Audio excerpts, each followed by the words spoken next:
Nitasoma hotuba fupi ya maisha ya marehemu. Marehemu alifahamika kwa majina yafuatayo: Tamala Shukuru Mlonjwa wa Cheke. Hayo ndiyo majina alifahamika kwayo. Baba wa marehemu anaitwa Lwangela Cheke wa jamaa ya Babulwa, nyumba ya Mtala, nyumba ndogo ya Ikeelo. Mama wa marehemu alijulikana kwa majina yafuatayo: Fatuma Ebomba wa jamaa ya Bashimuma, nyumba ya Banenge. Tuone kazi za marehemu. Marehemu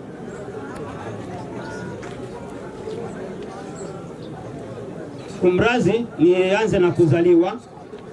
Marehemu alizaliwa hapa Nyarugusu tarehe 29 mwezi wa 7 mwaka wa 2003. Elimu. Marehemu alisoma shule la msingi Epe Rehema pale R1 akamaliza, lakini pia alisoma shule ya sekondari College de la Charité na alikuwa akifuata section technique sociale, kwa kifupi wanasema ATS, lakini kwa bahati mbaya hakumaliza.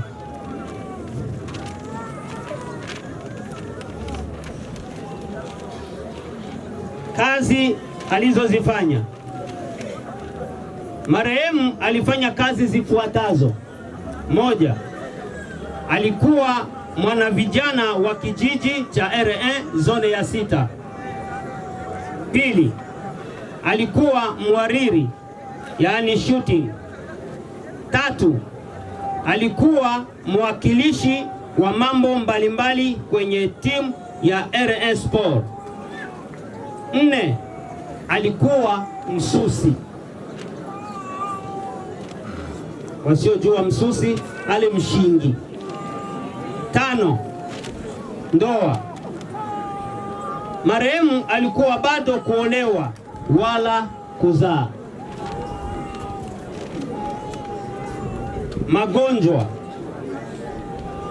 Marehemu alisumbuliwa na magonjwa mbalimbali yafuatayo: kwanza, homa ya matumbo ambayo wanaita kwa lugha nyingine typhoid.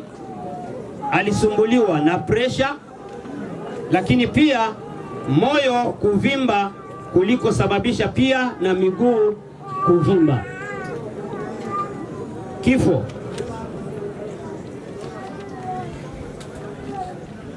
Marehemu alifariki siku ya Jumapili tarehe 14 mwezi wa 12 mwaka wa 2025. Ilikuwa ni muda wa saa 4 za asubuhi kwenye hospitali ya Red Cross kambini Nyarugusu. Hapa duniani marehemu ameishi miaka 22 na miezi 4 na siku 17. Miaka hii ni sawasawa na miezi 268, ni sawasawa na wiki 1168, ni sawasawa na siku 8176,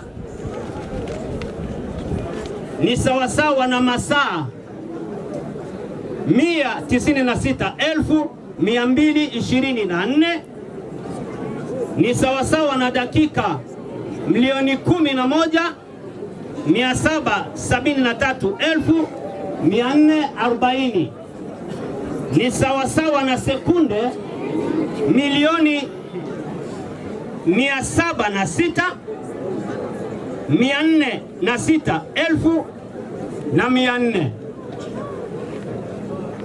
Imefanyika pa Nyarugusu tarehe 16 mwezi wa 12 mwaka wa 2025 na kusomwa na katibu wa Babulwa Mchungaji Monga Msonda Yusufu. Ni wechi yanayosalia nimwachie kiongozi. Karibu. Wechi